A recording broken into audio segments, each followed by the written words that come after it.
Hey everybody out there, Sam Dennehy. This is another episode of Halfass Presents the Podcast.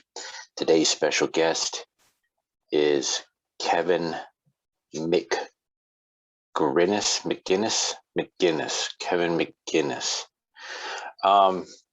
He's posted on the groups a few times. He's a 187 scale modeler, a custom builder. He's built some gassers and built some mail trucks from John Tyson, and he's a car guy overall. Pretty cool. I tried this interview before and it didn't work. On my end, we talked for like 2 hours and I forgot to hit the record button.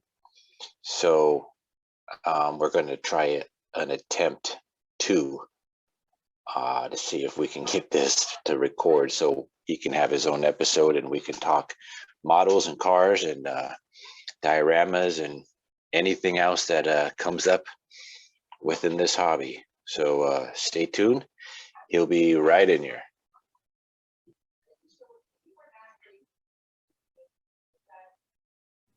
All right, it's recording. Hey, everybody out there in YouTube land, this is Sam Dennehy, aka Halfass Customs, and this is Halfass Presents the Podcast. Today's special guest is, how did I already forget you? Kevin? You got it. Kevin McGinnis. McGinnis. Yes, Kevin McGinnis. Kevin, why don't you tell us a little bit about yourself and how you got in this hobby? Hi, Sam. My story goes back to, I think about 1970 or somewhere in that era, where I'm sure it's similar to some guys, where Dad bought me my first train set. And it was mine for about maybe 2-3 months, and then it ended up being Dad's. So the set got bigger and bigger, and we acquired buildings, accessories, and cars. And obviously, you know, the reason we're talking is all about our passion for cars. So that ended up being one of my focuses on his model, his train layout. So, you know, building 1/24 as most kids did, you know, I really enjoyed that. And occasionally I built some of the bigger ones, but over the years I stayed involved with my pop's HO scale layout. And my uncle, the younger middle brother, he had been involved in HO scale circus display. So I've always been around it forever, and I actually like all the above. So I'm trying to remember. Yeah, I think I was building circus stuff and then working on certain projects for my dad, and then started stumbling across different castings that were available now. And I really got interested then, just because it was so limited back in the day, and going, that's really neat. So, all right, I had a whole bunch of train things that I had bought sitting in a box, and ended up wanting to build a layout. But then I shifted into the car part and have really had a good time building and enjoy doing that. So I kind of reprioritized my importance and more interested in gas and oil and displaying the cars. And at some point I'll do trains, but right now it's all about building. And I am building buildings to display the vehicles. So it's kind of the focus has been building the vehicles and then finding a home to place them. Not so much on the rack, but I should have one just to put them in safe storage till you find a home. But so there's roots go back for a long time. It's all in my genes. So I guess, you know, your lifestyle now is pretty much trying to time when UPS or, you know, FedEx is dropping off your supply, right, and what goodies are coming. And so I live out here in the East Coast, New England. So been visiting railroad places forever as a kid, and always checking out what you know, an engineer for the Delaware and Hudson would be driving. Oh, there's the old pickup truck, there's the Chevy, and you know, always kind of being around them, owning a few over my lifetime. And it's kind of a way to, I guess, have one of those cars that would be lesser on your priority list in multiple. So it's really a fun way to kind of do them. And You know, and then obviously the involvement with our groups and generally YouTube and different ways to keep increasing your skills and learning from other people makes this whole hobby, you know, a lot of fun and Right. always changing, which is really cool. That is probably one of the best things, and it's not changing for the worse, it's changing for the better, which is the best thing any hobby could ever hope for. And this hobby is definitely being able to do that too, so that's really neat. So It's oh, fascinating with these people with their castings, you know, so right, you're not just locked into what some company's going to mass produce. Years ago, all you could get was Ford because Ford had the, you know, marketing, and they sold or they allowed their rights to be built. So that's all you pretty much had were tons of Fords, yeah, and that was it. So now you're just seeing some amazing, really, really great casts that people are making that die casts just aren't as good. The dimensions aren't as good, and so it's right. really a fun thing. Diecast is made to be more toy-like. I Even think the so too. best diecasts out there are still very not nearly as detailed as like a 3D print could be, or even like RPS, yeah, RPS, River Point Station. Their trucks are pretty good, even though it's 1 year body style only for the last 10 years or whatever, as long as they've been out. But they're very detailed for what they are for a plastic vehicle compared to if you would have turned that thing into a diecast and had some big, huge company make it. They would have made it ruggedized and probably lost a lot of detail. Yeah, that's pretty much hits it the old nail on the head for the most part. I think the difference is the die cast. It's a thicker material. There's a few people that cast with the alloy we were talking about earlier. The alloyed forms Right. company who makes some pretty neat stuff. Yeah. I Their like things all are, their stuff. yeah, yeah. It's nice. It's good shape. It's the auto cars. They have some really neat trucks available, and then you know they make a few classic cars that are pretty cool to work with. I've got one on the bench at the moment, but you know I'd like to really add that Corvette they make and a couple of other vehicles. And there's a few good potential hot rods. Hot rod donors that they're making that would be kind of a Right. buy down the road. But yeah, they make some neat stuff. Um, but you know, I think the thing that I do like painting, like working with the cast different resins. Sometimes it's tricky getting the paint to stick, but uh, as long as you have some good primers and Yeah. end up building some varying techniques, and you pick it up with the light sanding, and you know it's all about the primer and then laying down some nice thin coats with an airbrush, so it gets a little bit more durable and you build up some skills with them. But um, Right. Right. it's an interesting animal. I think the difference is the priority has changed where we're basically building a bunch of HL models, and they're not so much accessories for a train set anymore. I mean, they can be, but Right. it's not the priority. Like a module like what you've built and what I've built and like the Route 187 scale group is built, they're basically big dioramas for our vehicles. That's all they are. I mean, you can make it, you can put a piece of track on it and, Yeah, right. wire it up so it can lay onto another diorama of track or another module or something. But the whole module itself is just a big diorama for the vehicles. That's what they're for. And Not really that's for our train sets. I like the modules. It just gives you a chance if something doesn't work out for you, you can change that little segment. I mean, you can connect them pretty well Yeah. too if you choose to. I have Right. plans Right. down the road with my 2x2 foam that I'm building on the 2-inch insulation board, and you can the foam glue will pretty much close that seam up. And the way I build the roads, you know, you won't see the seam when I'm ready. I keep them separate because I'm adding electricity here and there and doing whatever I'm doing with them. Mm-hmm. But it's that's another whole part of it, which is a lot of fun too. I like building the roads and doing layouts and um, kind of. There's another one where a lot of people do some amazing things with foam carving, and that's way out of my league.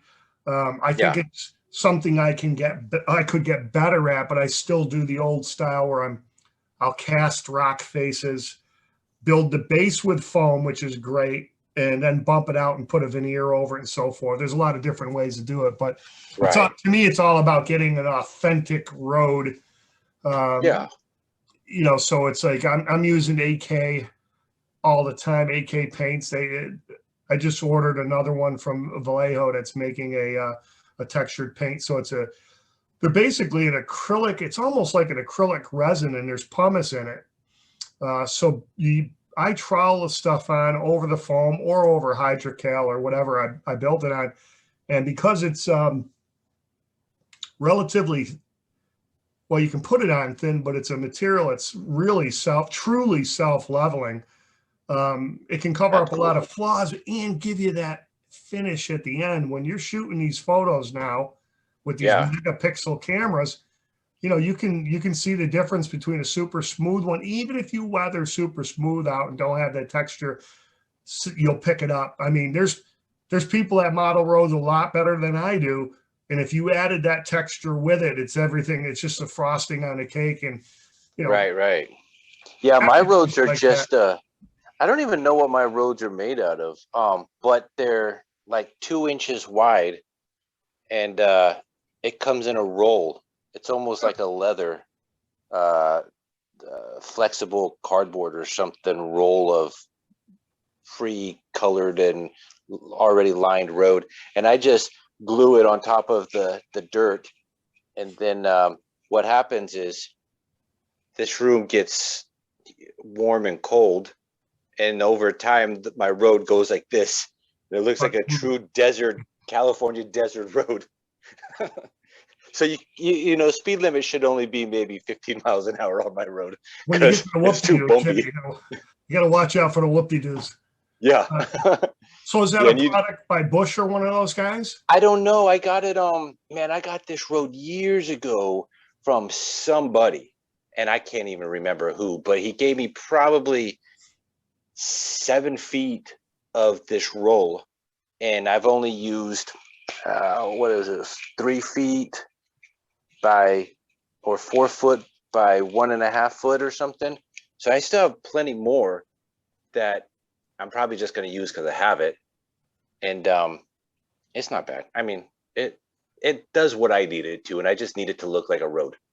All of those things that are amazing. If you're see, again, that's the difference, the variations on mindsets on what we're trying to accomplish. Right. You're super focused on the cars. I'm a little bit back off, where you build tons of customs. I build a few custom. So I'm trying to kind of represent what a town would build, but because I like hot rods and performance cars, I'm always going to have a certain amount of those in there. But yeah, it's interesting talking with different people, and you look at some of the work other guys can do, and we're always more critical to our own, but you look at other guys' work, and yeah, it's just looking at the things you built, that your salt flat car the other day, and there's a ton of different ones, and then you've got a neat little side thing where you're building a lot of movie cars and selling some of them too.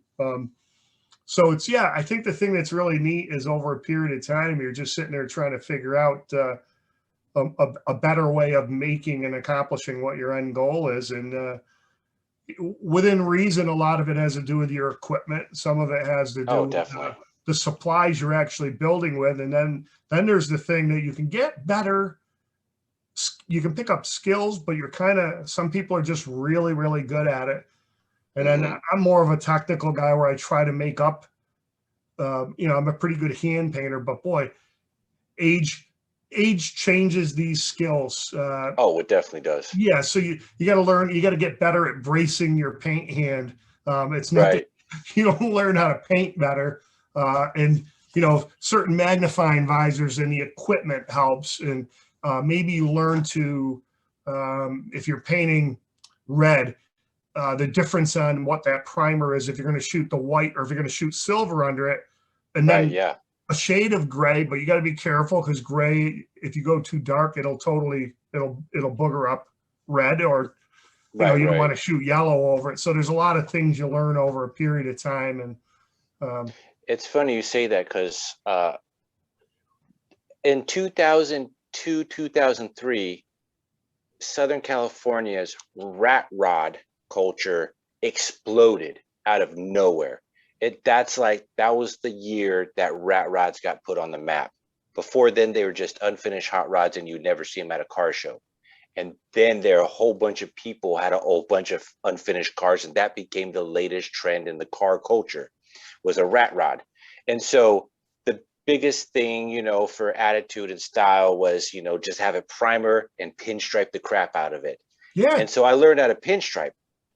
I move out here, and this happened maybe 4 years ago. The lowrider culture out here is super tiny. Like less than 1% of the car culture that is out here is in the lowriders. Well, this guy had this super high end, probably 49 Chevy pickup that was all decked out, like a show winning car. And they wanted to get some pinstriping. And they were like, hey, we know you know how to pinstripe. Would you pinstripe the truck? And I'm like, hell no. This thing is worth probably as much as my house. And I'm not touching this truck. I'm not. you can't shake when I'm you're decent. pinstriping because you're Right. nervous on that. Yeah, I'm decent, but I'm not nowhere near the talent that I need to even touch this truck with my brush. So no, you figure it out somewhere else, because I don't want to be the one that ruins the truck and then now you don't have a show winning truck. I mean, there's a couple of ways to look at that, and I think I would have erred on the side of caution too. I mean, it's one Yeah. thing if you know where you're at and everything's Right. kind of I lined would up. do a rat rod. I would do a rat rod because it's already unfinished and it looks like a rat rod. So pinstriping, crappy or good, isn't going to hurt it, But something that's, all done and show winning, won trophies already, and yeah, that's it. It needs to be 100% perfect, and I'm not perfect. I'm not really perfect on anything. It's always pretty close, or I manipulate ways around it so it looks better than it actually is. Henceforth, the name Halfass, right? I mean, Boom. But that's why I didn't want to go full ass, because then you would expect more out of me, and I'm not trying to have you expect that much. just be surprised, pleasantly surprised. Right. Yeah, exactly. Yeah, it's definitely it's pretty cool when like I'm building these hot rods and these customs and these movie cars, and other people have done it in this scale, but they're not doing it to the extent that I am. I mean, that's all I'm building. I'm not really building stock cars. I'm not building, commercial vehicles of any kind that are truly commercial, like loaders or whatever, snow plows. I don't build that. I just build that one thing. So when I got into this hobby, or this scale hobby, they accepted me for my weirdness and my oddball kind of building style. And a lot of hobbies probably wouldn't do that. Like if I would have took an RC plane and then metal flaked it out and put gold accents all over it, people would have probably looked at it and said, What? man, you just took a $500 plane and now it's not even worth $100. But in this scale, it was just so outside of the norm that they really liked it. And I was happy with that, Well, it's representing what a car culture does do. So Right. I think you're kind of safe in building HO scale vehicles, no matter what the heck you choose. I mean, I'm kind Sure. of a mutt where I'll bounce around. I have some commercial stuff. I build a few hot rods and, working vehicles and blah, blah, blah. So it's, Yeah. it's kind of an interesting hobby where there's a little something for everybody, or a little bit for everything. So Yeah. whatever you Right. want, you can kind of do whatever you want out there. Nowadays you can. Yeah, 10 right. years ago, not so much. And then 20 years ago, even less. Oh, you And couldn't now, find the wheels to do the stuff you like to do. right. I mean, just that kind of a thing was you were so limited. Yeah, exactly. You'd have to buy And something and cut the wheels off, and at least now you can actually buy wheels. yeah, Uh, well, that's what the 125th scale model car guys did back, 20 years ago. yeah, You would buy a kit just for the wheels or just for the engine, and then put it in something else you were already building, and now you got 90% of the kit that you're never going to use. it's true. Yeah, now look at this stuff. They make all kinds of etch stuff for 124th now. All Right. these kits, Yes. detail kits. So I Right. mean, we're getting there. We don't quite. I mean, some of John Tyson's kits are pretty darn detailed. You look at his the pickup Yes. truck in particular, the post office Jeep. I mean, just the chassis that he makes for his vehicles, Yep. fully detailed chassis, like a 124 scale, I'm sorry, Yeah. 164 scale diecast. It's Yep. just as detailed as that. And I think that's actually what he uses for most of his vehicles, is he just shrinks them from something bigger I think that so has a too. full I think for chassis. the chassis, the giveaway, he puts a lot of time obviously into the body Right. to get them just right. But I think Yeah, yeah, that yeah. the thing that's cool about it is we're going back to dioramas again, where my gas station's the feature. I'm going to build a couple of lifts. And it's like they want to, it's like, yeah, I can buy some lifts, but it's pretty easy to make. You just need channel and a couple of different bracing and this, that, and the other thing, and a nice cylinder for the piston part of it. And, you Right. build them, put the hole in the floor. But, again, then you can put one of John's cars up on it because you got a Hmm. complete bottom chassis, put a little Yeah. detail in it and add your, the weathering is a tough thing for me anyways, with what I use for this size scale. A little bit bigger panels on buildings. Yeah, I can layer my different colors of paint. So I think when you do the undercarriage of a car in an HO scale, you kind of got to have a pretty good understanding on what it's going to look like, on what that finished product looks like. It's Right. like, you can use a hairbrush technique with salt and all kinds of different things in larger scales. Yeah. When it gets this small, you kind of got to get a different, a modified set of skills to get that to work Right. just right, Well, and then another thing, like, to even have such a detailed chassis underneath a HO scale car is almost pointless. Yeah, how are you going to photograph it, Literally right? almost pointless, right? It's got to be on And a ramp. And even then, yeah, it's like, right. okay, I'll take my specialized photos with my camera, but Yeah, ultimately, right. the naked eye, somebody's going to have to walk in, stick their head on my layout, Yeah, tilt yeah, their yeah. head sideways, and look up, and so Right. it's an interesting animal in what we do. A lot of the things I think we're just a little over the top, or some people are over the top with what we're doing. But the camera has changed our hobby, Definitely. probably driven it more than anything. I mean, Yeah. sometimes you look at the way some people are so darn good builders, you're not, for a minute, you're sitting there going, well, we know it's HO, well, 187 technically. So Only because it was posted in that group. If it exactly. was posted in another like Wait, was that other group, it could 125th, be right? real. I mean, some of them Yeah. are so damn good.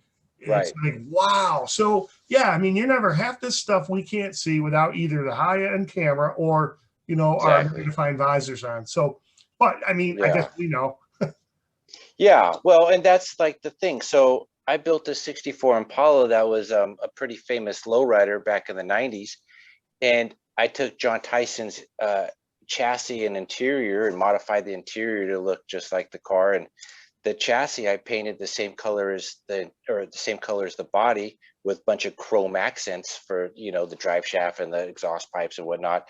But unless you're raising that car off the ground, so you have mirrors underneath it, which 99% of 187 scale people aren't doing, to have a chassis that detailed is completely useless. But for the mind's mind, if you painted it and you made it look super realistic, you've got a full car, like a rotisserie car, where you can see the top, the bottom, side to side, and it's completely done.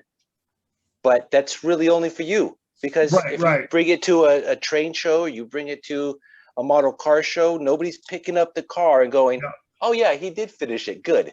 And even 99% of the time, flat black is finished, right? For a chassis. I Shoot, mean, for this scale, especially right, because shoot it's, it with the yeah, right colored flat black, and you're pretty good to go. Or right, you know, I for a while I go back and forth depending on what I'm running with a primer, and I usually use like this darkish brown red, so it's kind of a little bit yeah, better than even shooting the flat black. So if you wanted to right, put your exhaust over it, it kind of looks like an older, add a little layering to it, and yeah, actually, yeah, chalk them a little bit, well, whatever. But like you said, where are you going to see it? You got to build the right, car lift, but even that, you got to photograph yeah, it. So exactly, my newest big plan is building the car dealership, used car dealership, having one of those ramps where they displayed their prize sale car, right. the caddy, and drive it up on that ramp. And that's about the only time you're You're gonna even see going to that chassis, remotely get a chance to see something like that. But you got to, right? in your mind, you got to think all this stuff out. Yeah, Otherwise, you're like, yeah, what? I'm not going to do that to every single car. right. Yeah, and honestly, I don't have any. Yeah, I don't have any cars here. But you're Honestly, selling some too, though, so it makes it a little different too. yeah. Honestly, most of my resin cars, I'll have they'll have like the flat, like an Allied Form car has the flat chassis Yeah, there's and then nothing the there. seats. And normally I won't even paint the bottom of the chassis because you're not seeing it anyways. I'm not going to let you see it unless you truly ask me to pick it up and show you. And 99% of people aren't asking that. So if you can't see it from looking overhead, there's no point in me painting it, in my opinion. Yeah, I mean, if the lip's not shooting under the quarter panel or something, the roll Right. rocker panel, I mean, half the time I'll just blow black in just because I'm priming everything at Yeah. one time. So I end up shooting them like that. But realistically, yeah, I mean, your wheels got to be painted. And I uh, mean, every one of my Sylvan kits, I never painted the bottom of the chassis because they are all slammed on the ground anyway. So you'll never see the chassis unless I pick it up and show you. yeah, especially when you're down like that. Yeah, Yeah, I never really thought about slamming too many. I guess I should. I need to build a few. maybe one or two. Everybody dabbles in a custom hot rod of some kind at least one or two times. Well, with the That's all you need. availability of big wheels, you can do a lot now. John's got a nice drag set. There's a couple other people out there. I've got a couple of very good 3D printed. I'm usually not a huge fan of 3D stuff, although there's different styles of printing. But I finally found one that had a real nice set of drag slicks. Uh, so yeah, if you wanted to build a slammed car and put them big fat tires under the back of it, Right. photograph it and shoot it up, you can make something pretty cool. Take one of those international delivery vans there and slam it and hot rod one of them. Or Right. even a pickup truck and build it a farm style, a pickup truck with flat paint but nice big Yeah. wheels and whatever you want to do there. Well, I just Joseph Belivens has been getting pretty good with his 3D printer. He's doing resin 3D printing, so the resin comes out 99% better than the old spool wire kind of print. And I sent him over some wheels that I had him I want him to look into. So basically, in the 1/25th scale model car world, like 22-inch wheels and 25-inch wheels for like big size trucks, but like custom trucks, like you have a rubber band tire almost with this big Yeah. huge rim. That's becoming a much bigger thing in the aftermarket world of that scale. So I said, I gave him a couple shots of these wheels that exist for that scale, and I said, see if you can find these wheels, and maybe if it's a free file or if you even have to pay a few bucks for it, let me know. I'll shoot you the money, and just try to shrink it to 187 scale, because that's what we're missing. I figured out a way to get lowrider wheels already, but we're missing that other side of the hobby for vehicles. Is you don't have to donk it. I don't like donks. I think donks are stupid, but other people What are like them. dogs? Donks are like the big full-size Chevy vehicles from like the 70s and 80s that they're putting 30-inch rims on, Oh, okay. and they raise them really high, and it just looks dumb. It looks dumb to me. But There's another side where you have a little bit smaller diameter reel, like a 25-inch to like a 20-inch, and then you like either slam the truck down to the ground with them big old wheels, or you just have it sit a little bit higher than the ground, but they're still tucked, and it just fits the whole entire wheel well of like a full-size pickup truck, instead of like a 15-inch to 18-inch wheel that you still have a huge gap in between the wheel well for. So that's what that's for. So you can slam it and still fit completely inside of the wheel well, and it has that other custom side Yeah, of we the don't car have world. that. We don't have that yet. They're out there. You probably just don't know them. They're that In pocket of 187, custom. Adam? Oh no, I'm sorry. I thought you meant up there where you live. You don't see them in real life. Oh no. No, yeah, it's not a huge world out there of custom car guys that are doing it, but there is a pocket in probably every state somewhere in this country. Yeah, I mean, up here, I've gone to some really big car shows, and yeah, there's lots of custom stuff. I mean, air suspension's huge, and it's great. Yeah. I mean, it's pretty much Right. the new hydraulics now, but Right. Oh, way better and cheaper too. yeah, I mean, Marks in Granby, Connecticut's one of the biggest one. That's about I don't know, in the summertime, you can go from 800 to 1,000 cars, and that's a month. Nice. That's a weekly cruise.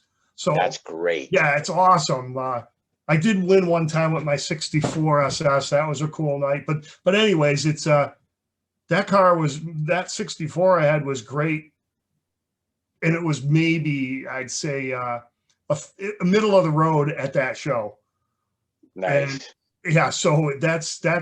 I mean, it was a really neat niche. There would be some younger people with imports, and you could see some crazy electronic work and neat stuff. Not my particular alley, but I did appreciate custom speaker enclosures and the way people right. talented enough to mold their own to fit over their door skin and replace it and whatever. That's another thing I want to do. I want to take a full-size Chevy truck or Ford truck and fill the whole bed with speakers for our 187 scale. Well, but then I want to representative, right? It'd be representative. Yeah, and then I want to get maybe like a N scale sugar cube speaker to actually fit in the bed, so it actually makes sound. That would so, be cool. So really, it's like a tonneau cover with just little tiny indents of speakers everywhere. But underneath that tonneau cover is the literally sugar cube speaker for like an N scale locomotive. Just gotta watch the bass so it doesn't shake off the table. Right, exactly. Well, they're saying, at least on the What's Neat This Week shows, like they keep advertising sugar cube speakers, and they keep advertising that they give off the bass of what a real locomotive would truly sound like. Now, grant you, is there a whole lot of bass? I think it's just a lot of low tones, like engine tones or whatever. But if it can pull off the sound of a real train, it should be able to pull off music too. Oh, you think? Yeah. Right. Yeah. So that's what I want to get at least one speaker to test it out and then go from there. Because if I can get the speaker and it fits in a bed, I'll go get the truck. Yeah, that'd be pretty crazy. You jumping into that. I mean, everybody else sitting there contemplating whether they want to add some headlights, and you're talking about right. 180 real life sound systems. What the hell? Yeah, exactly. Well, I mean, hey, if I can get lights in an Ecto that's 187 scale, anything's possible almost. Oh, definitely nowadays, the way the electronics is getting smaller and smaller and less heat and everything, it's pretty neat. Right. Yeah, so that, and I mean, a big dream of mine, it's been a dream for 4-5 years now, getting like a 4x2 sheet of plywood, and every single inch but the front road is a big huge driveway, or not driveway, a big huge parking lot, and I want to use that for holding my car shows. And then you go to a different like model show here or here, that has 187 scale cars, and they can put their cars on it, and they could use it as a photo shoot of like a modern day parking lot you see today, just full of hot rods, customs, lowriders, mini trucks, whatever, like the whole car show scene, basically. That's what I want. And so if you're going to have that, you want to have music playing at the car show. So have a DJ, have a band come up and then have speakers on side of the band where you have those sugar cube speakers coming out of the, band there too. I think would be awesome. But that's been something I've been wanting to work on for so long. I still haven't even started it. So who knows when I'll ever get to it. I'm just starting to mess with redoing my gas station a little bit, but it's a much more conservative goal than having the speakers. I'm just going to build some lit pumps with a lit canopy and that kind of a thing. But that brings it to life too, like lights. I think we talked about this last time. Even just putting lights in a car or in a building, that brings that little scene that you're trying to display to life. So you don't have to have sound, but as long as it looks like things are happening because the lights are on, it brings that little bit more realism to a model. Oh, definitely. I mean, the model things are really neat between putting mirrors on them, the rear view mirrors, and a few of the builders are starting to put some tailpipes on, which I haven't ventured into some actual tube ones yet.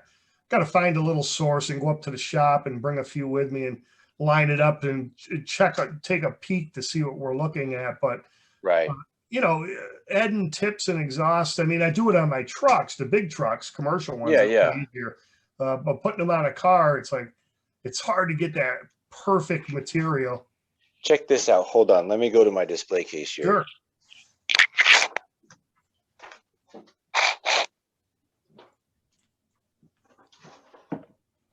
Uh-oh, this looks serious.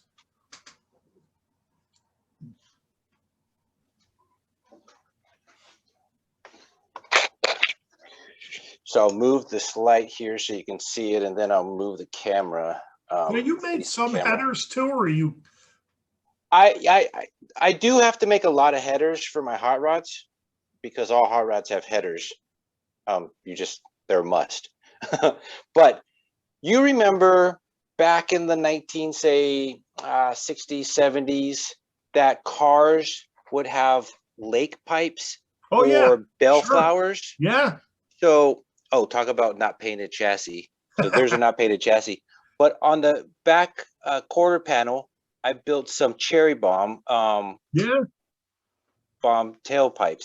And it's a two-piece tailpipe. So you have down there in the wheel well, it's just a copper tubing or copper. Oh, I see it. Yeah. Not copper. It's not even copper. It's just regular steel rod, and then it's going into a tubing tailpipe.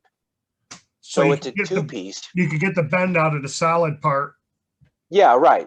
And then just have the actual tubing be solid or straight. Right. But it's so tiny that really the only thing that would fit in that tube is like a pin or something, huh? It's smaller than a pin, the wire that I used. But so I made some bellflowers. That's the only car I've ever used and made bellflowers for. So you can get it. I mean, if it's all about finding that source material, because right, some of these things, obviously, the mirrors, and there's a lot of things that are in kit form, so to speak, where you can buy a sheet of different things. But the pipes, yes, they make them for diesel and different diesel tractor trailers and trucks, but to put them on a passenger car or something even custom, no, you pretty much got to make them, or right. Maybe a Hot Wheels steel that you were doing with some headers that you could get away with. That are 164. That I'll tell you, like one. To get tubing that small, just touching it, if you were to squeeze a little bit hard, if you were trying to cut it, you would just flatten it because it's so thin. So I had to use a Dremel saw tip and then put tape around it so the little piece I was cutting didn't just fly off and get lost in my carpet. But you got to hold it so gently and then like cut it so quick. So there's no force of it was a trick to get those to cut. I wonder what Marcus is doing. He's putting a lot of pipes on his stuff now. Yeah, I never asked him what he's doing, but we should probably find out. Yeah, that's one secret we got to steal from him. Yeah, because that guy, man, He's doing really good. He's created some pretty cool looking He even classic had, cars. I think when he did his Roadrunner, he even had the elongated one. So it was I think he flattened that tubing out and it came out really good shape. So Yeah, he's definitely, he didn't crimp it all the way down. So he's got some techniques that are working pretty good for him for making those pipes. right, right. Yeah, there was a guy, I forget what his name is. He made a bunch of American, I can't say a bunch. He made a good two handful of American classic muscle cars, and he built the Charger from Fast and Furious, and he actually has the blower sticking out with the fuel lines going to the blower that goes under the hood and hides under there. I don't know if he's got a full engine underneath it because he's never taken pictures of it with the hood off, so I don't know. But just that little tiny blower that's probably a quarter of an inch long. Right. And then he wired, tubed it with fuel lines, and he's got like 4 lines coming out of that. So it looks like it's like 2 carburetor or something with 2 fuel lines going to each side or something. I don't know. But the thing was so detailed with such a small space. I was thinking that is really good stuff. I mean, just the fact that you put a blower in there should be enough. But no, then you wired that blower up too Yeah, for the that's fuel crazy. lines. I mean, yeah, it wouldn't surprise me if he's put an accelerator linkage cable there. But yeah, like that, it's some of these guys that we get to share this hobby with are truly like amazing modelers. Definitely. And I even like, I like the guys that aren't, the greatest and whatever, just as long as you're building and not collecting something that some, companies that already made or whatever, as long as you're building it, even if it's something I don't like, which is a lot of what our modelers are building in this scale. I don't care for commercial vehicles, but I love the fact that they're building commercial vehicles because they're keeping the model car building hobby alive, And usually that passion, like one thing I will say though, is it seems like it just generally works out that when a person locks into one thing, they get Yeah. really good at it. Right, So right. the commercial guy is like, yeah, that when you want to build one for your layout or whatever, that's the guy you want to go look because that's all he does. So Right. all those details, I'll sit there and pick and choose, well, this is what I'm going to do on it and not trick him out as much as he does. Or if I'm going to do a custom, I end up like, yeah, I'm happy with a good hood scoop that I cut off of some material, which will get it done and give me that look. Right. Whatever. But yeah, it's kind of one of them things where I definitely I do okay. And I'll just leave it right there. I'm getting better. I'm learning more with airbrush technique and all that stuff. But I'm judging it on my own self.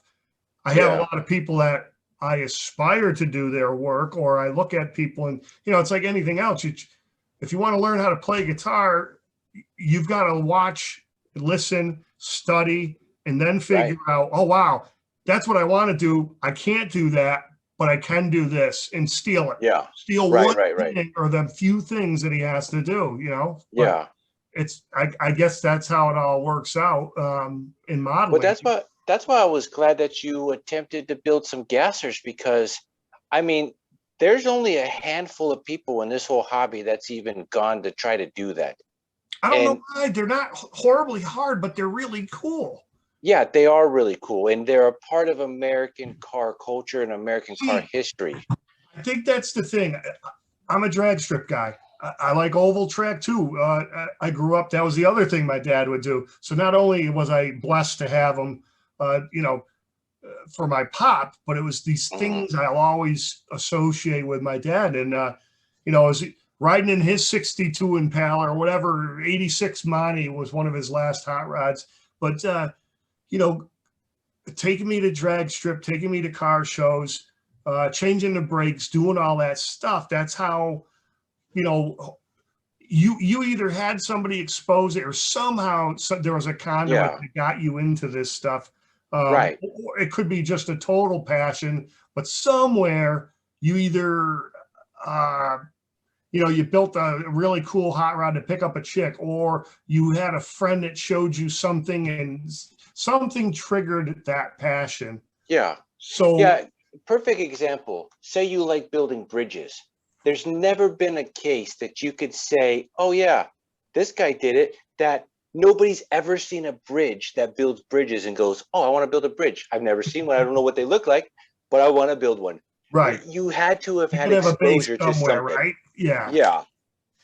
And which is crazy too. Like, even though I'd say 75% of this hobby is commercial construction, vehicle esque, the passion to build any vehicle is a passion to build models, model cars. Even if yours is trucks and big rigs, it's a passion to build model cars. It's model car building. Definitely, all of it. Yep. And so you don't have to build passenger cars. You don't have to just build, whatever. If you just build, like Ryan Kelly and his dad, Mr. Kelly, I already forgot his name too. They build cranes. That's all they build. And they make the cranes really work and go up and whatever. Like, every part of that crane really moves like it should. Hand powered, but it does work. And they're in the business in real life of renting out and going out to locations where they use these cranes. So it's just like, if you were a hot rod guy because you grew up with hot rods, that's what you're going to build, this hot rod. Yeah. They grew up with cranes. That's why they build cranes. Guys, same thing. They're yeah, right. Probably most of them are firemen, or their dad was a fireman, or somehow. Yeah, just like Jeff Noyce. Yeah, Jeff Noyce is an ambulance driver. He builds ambulances for like every single ambulance company in the country, or not yet, but probably will go to. And yeah, and Theodore Campbell, I think his last name's Campbell. Theodore, he's a bus driver in real life, and that's all he builds is buses. So yeah, it's the same thing. Like, you've been exposed and you fell in love with it, and you either do it for a living or you just have a passion for that, and that's why you build what you build. Yeah, there's a backstory. That's why you probably want to do these interviews and figure out what somebody's backstory is, right? Because I don't get why so many people build commercial vehicles. It does absolutely nothing for me, except for the fact that you build. That's what I love to know about, and that's what I love to hear about. Because model car people are model car people. Even though you build a jet ski, or you build an airplane, or you build a helicopter, or you build buildings, it's models, it's model cars, you're using glue, you're using plastic, you're using metal, you're using whatever to build something, and it's all relates to the hobby. Every hobby relates to itself if you're building something. So here's a question. So with all the interviews you've done, is our pretty much 187 guys more about building for the sake of building HO, mini dioramas? There's, like we were saying earlier, there's a lot of people that build just one particular thing. So are there less people that are doing overall layouts nowadays? Or there's still there's train guys too? Yeah, so the people that are building layouts are mostly train guys, and then they venture into the vehicles. Like Mike Budd, he's got this huge layout. Amazing. It is, yeah. And honestly, there's only maybe 20% of it or less that's finished, perfect for photo taking. The rest of it's all under construction. Like, he has all these trains that go around, but it's all just wood based and ready to like decorate and whatnot. And his dealership in his little downtown area is like the only part of his layouts that's, which is really cool too. Yeah, it's so detailed, so nice. But he's a model railroader by heart, and it just so happened that, you got to build the buildings and you got to build the vehicles that you want and all this other stuff. So his model railroading hobby led straight into his model car building, and everything else he does. Sidetracked a little bit, so to speak, but he sounds like he started out the train guy. Yeah. He builds some really amazing, detailed, cool stuff, all around stuff too. Though he builds a little of everything, so it's kind of neat. So there's definitely 100% two different sides of this hobby. There are people that just build the vehicles, Like I just built, or vehicles and maybe like a little diorama for their vehicles, and definitely not a train person, not going to build a train set, never going to, and never really want to. And then there are the people that are the train set guys that just so happen to build a little couple of cars to put on their layout that's super detailed and whatnot, but that's not their passion. It's the train side, and then they build a big huge layout, or they're a modular train group where they just build, you know, sections of a train set or whatever that they Right. can, you know, line up with their other club members or something. So those are like the two. They're either train guys or they're vehicle guys that that I've interviewed, and those two obviously they do cross, but there's not a huge cross. It's not like you're going to build 1,000 vehicles, but you're going to build also 1,000 trains or something, you know. Right. Right. You're gonna do one way more than the other, or the other way more than that. Because I would think that most of the hobby of our 187 scale group are trained people as well. I mean, why else would you get into this Right. hobby of this scale unless you liked the scale of the trains too? Because our vehicles are just an accessory to the train set, even though the people that just build the vehicles think of a train as probably just the accessory to the vehicles. Yeah, in theory, that's how it works, right? But I think Right. you can get probably you can get sidetracked with it and have a lot of fun building the HO, and then Yeah, yeah. back burner your train. Well, perfect example, say these modules, you know, you build a whole entire, say, downtown city on one module. And then what if you wanted to say, hey, why don't I look into just putting a track right behind the buildings that could connect to Sure. my other modules, and then maybe connect to a train module club in, you know, some other place or whatever. And it will lead into other things, definitely. Um, and that's what's really cool about talking to people and finding out their backstories, is you see their passion behind. Is it mostly vehicles? Is it mostly trains? Is it both? Do they tie in? Do they cross? You know, it's like a diagnosis of finding out really the madness that's inside of the modeler. And it's interesting. It's all interesting. I mean, I've said it 100 times on this podcast. 75% of what everybody else builds in this, you know, little club of ours, this little scale, I don't care about building ever. It doesn't do anything for me to see 100 different diesel trucks and trailers on a table with all the little details, because I don't care about them. But you did, and you built them, and that passion, that love, that drive that you have to just want to keep building. For what reason, I don't know. And a lot of those people will look at me and go, all those hot rods look the same. And if you don't know hot rods, then yeah, they do look the same. Yeah, Why do I you guess keep building they're all all these hot cars? rods, right? Yeah, right. But And then the lowriders with all the different kind of paint jobs and whatnot. You look at the lowriders and you're like, they all look the all same. different stances, though, right? All Right. different All stances different on stances, them. all different paint patterns, all different colors. But yeah, I mean, they're going to look at that and be like, the same way I look at theirs. And if you don't know, you don't know. And yeah, I don't know diesel trucks. I don't know what makes them all different. And I don't care. But you also look at my stuff and go, oh, they all look the same. And I really don't care what you did to change it. They look the same. But that's what's great, is we can build different things. And this interviewing process gives me the background of why you like it, you know, and it gives everybody listening and watching, you know, the same thing that I'm getting from it, they're getting from it. And it's just the knowledge of why you like it, and us to get to know the backstory of you on why you build what you build. I think it's pretty cool to think of it like that, though. But realistically, like you and those commercial guys are almost the exact same. It's just Right. a Different choice of genres of what that vehicles. is. Yeah, yeah. Because Yeah, because they have a passion just like I have a passion. And the passion of building is there. And that's what's really cool. And you know, to open that modeler up so everybody can understand why they build that. That's, I think, the really neat thing. Because for years and years, unless we saw each other at a model meet, we don't know you. no, and you We can't probably will pick that never up. even speak Just to you. yeah, Yeah. seriously, this is amazing how big of a pool of people you can get to know, and then obviously share techniques and different things and source Right. resources and all that. So that helps a lot, you know. Yeah, because like Jeff Noyce, the ambulance guy, I'm not an ambulance guy. I'll never be an ambulance guy. There's nothing in my bones that say all those are just the greatest things ever.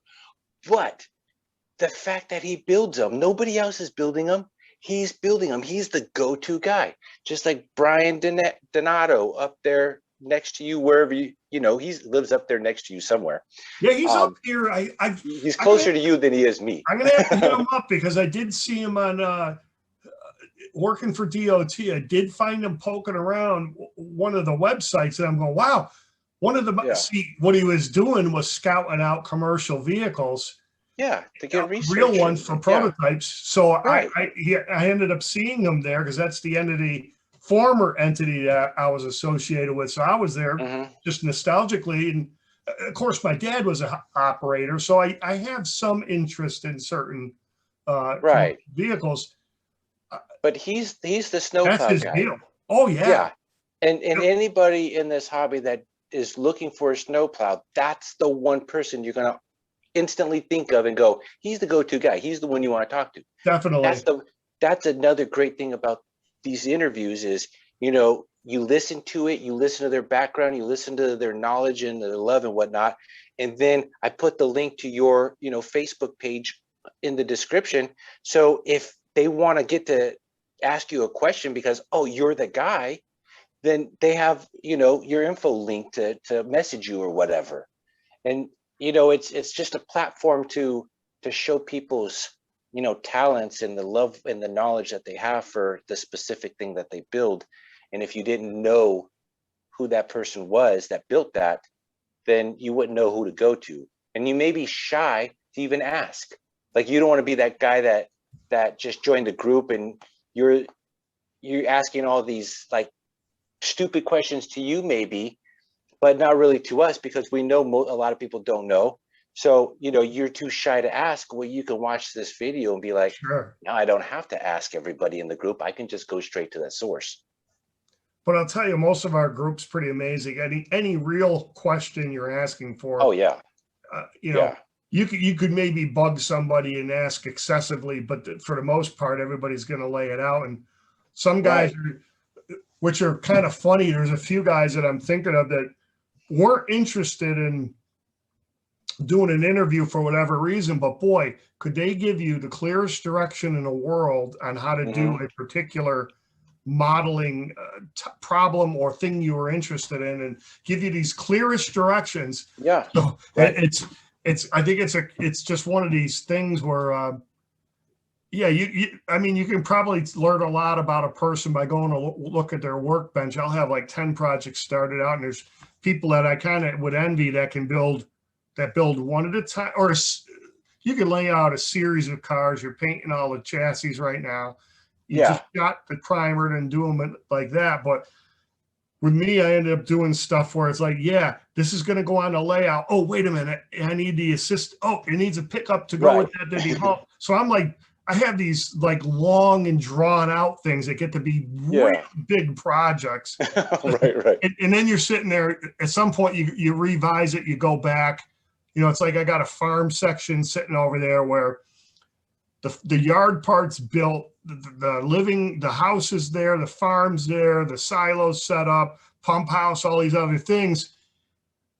Just a little bit of the corral area. And then I got this big cornfield that's just laid out. So at some point it's like, yeah, I got to get the backdrop behind that of corn.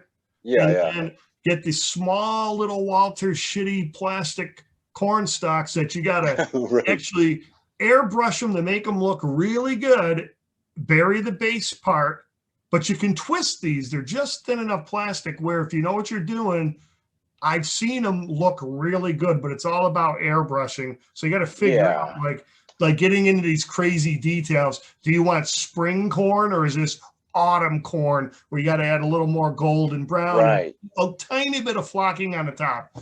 But Ken Patterson had on one of his recent episodes a video of a sort of a how-to of how he made a cornfield. Do you And know, did he use he sisal didn't rope actually for it? buy any of the stuff. I think he made him stuff out. I can't remember. I'm not a. I was never going to do it on my anything I was ever going to do, so I didn't really pay attention. I just know he built it himself out of something. He must So be the sisal of some sort. It is pretty amazing. I've watched this Luke Townsend. yeah, he's the number one Townsend. YouTuber Oh my diorama guy in the God, the world. Australian guy, right? Yeah, And there's a guy that's, scratch building trees. So he does the wire armature, hmm twist them up, and then he coats them with this latex right. material that gives you, and then, he could put a slight bit of uh, glue and then flocking a material to give fab or a coarseness to the tree bark. Yeah, It's like, yeah, yeah, holy yeah. shit. I mean, The he's guy's got just, every skill under the holy. bush. Yeah, like to be able to pull off anything and everything possible. And I don't know how long he takes to make one video, make one diorama, I don't but know, but whatever it he's takes, got he enough of them finishes out it. there, right? Yeah, Right. he's got enough videos out there, Yeah. and And maybe the he's videos working are on complete. 4 dioramas at the same time. Who knows? But he's finishing them when most people don't. Holy, So good for him. yeah, He deserves all the praise he gets. yeah, he definitely. Patterson's the other guy too, though. I think he's more of an organizer, right? Um, Well, he does his own What's Neat This Week podcast every single week. And then he does for Model Railroading Hobbyist Railroading, one of those magazines. He does a What's Neat uh, once a month thing for that actual website and magazine. It's just like the latest products and how-tos of the latest things that are coming out. So he does a lot of how-tos almost in every single video that he does. Of what's the latest, way to make trees, and what's the latest way to make roads, and what's the latest of this and that and this. So he does a lot of how-tos, not much less, I would say, of finishing anything, because it's mostly like, it's literally what the show's called, is What's Neat This Week. So it's okay. just the latest product to come out that you can showcase and a how-to of that product kind of thing. So So he's he done has stuff with trees of every single type of tree that's ever been made for this scale, and bushes and everything else. Like, he's got a whole catalog of just it's all great to see kinds of that stuff crazy ahead of things. time. Yeah. Yeah. So I'll have to check out his show more often. I kind of do the YouTube thing. I surf for eBay and whoever, and look at a product, and sometimes you're like, oh shit, I thought those were real manholes, and they're just photo manholes, which really Right. suck because, I mean, Yeah, don't okay, have no dimension to them. exactly. So if you're really far away or whatever, okay, they might work for part of your layout, right? Yeah. If you're Your building car is never going to dent its rim on a photo not man going to do cover anything that to it it. can with a Exactly. real dimension photo, But there's a need for all that stuff. Like if you got enough depth, a 4-foot layout section, the back part of it, yeah, photo stuff from back, Yeah. no biggie. But when you're doing what we're doing up close, you want to have real Right. ones if you can, and so forth. But Yeah. I've even gone as far as, when I get a bump in my road, I'll just cut a line through it, and then it ends up, when I glue it back down, looks really like the road is cracking because how old and sun-baked it is, So when it was a perfectly brand new road in the beginning, now it's really showing its age. actually, it's kind of working out for you, though. It's adding a Yeah, little right. more. Yeah. Yeah, and I mean, my one module right here with my workshop, it's a desert-esque workshop. So you got the sand and the dirt on either side, and then like tar laying down for the road in the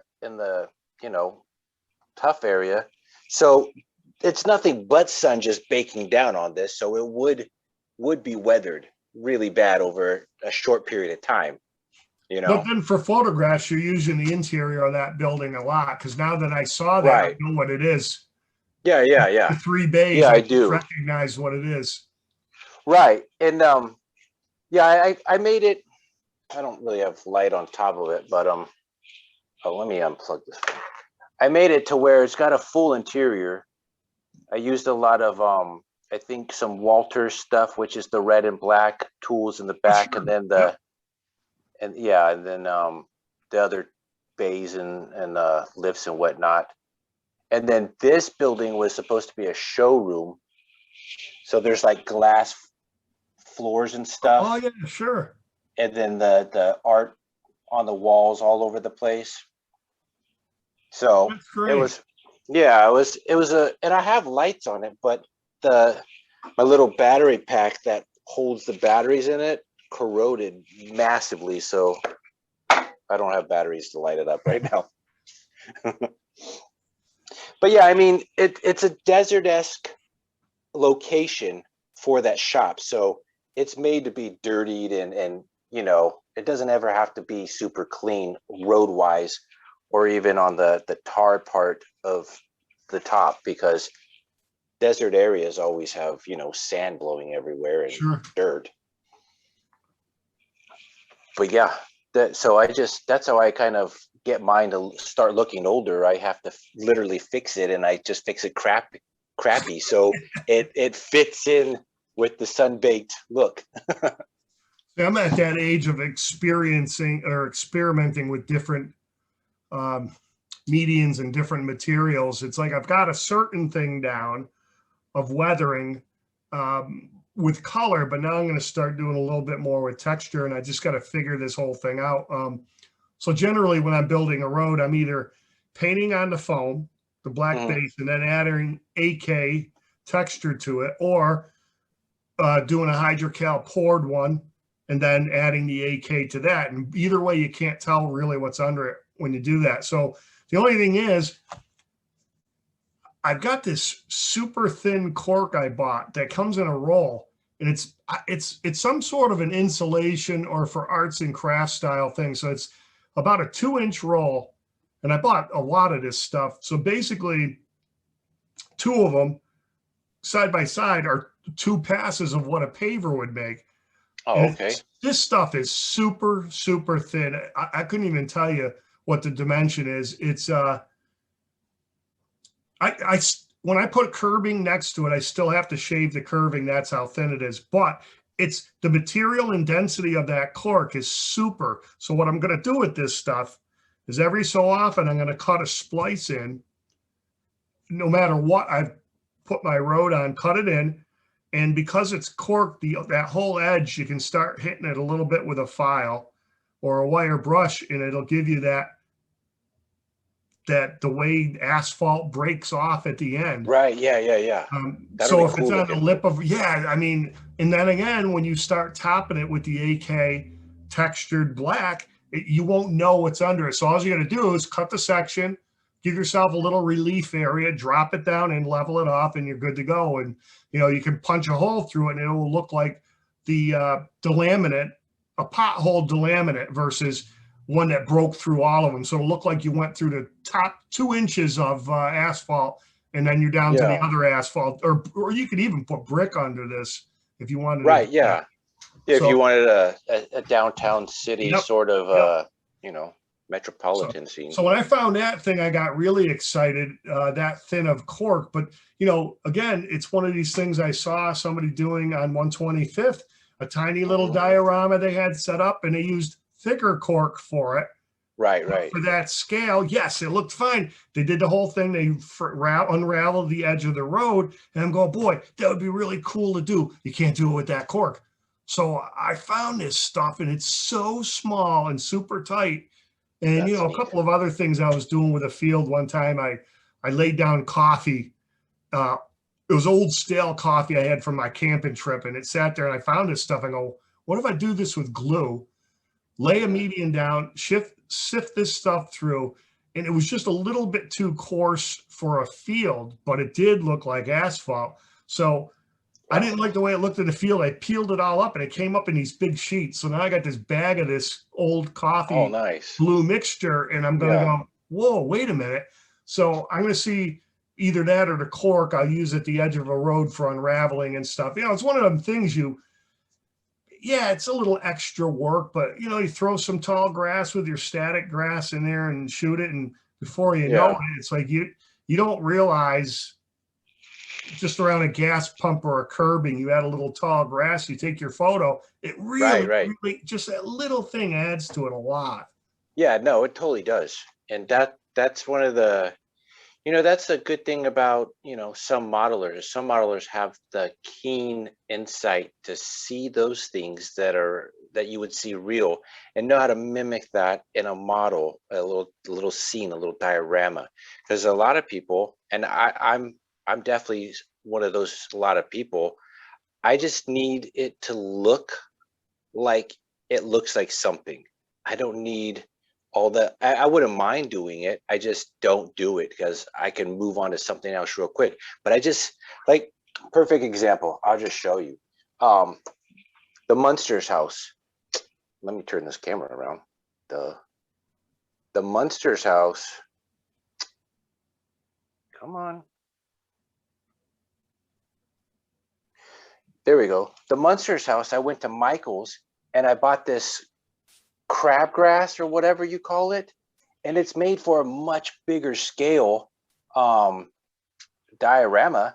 Like, this grass is so overly thick for this scale, it's ridiculous. And then, I mean, the bushes are, woodland scenics or whatever, but the grass is just, I mean, this piece that I'm lifting up is like a 1 millimeter thick. Yeah, it's big.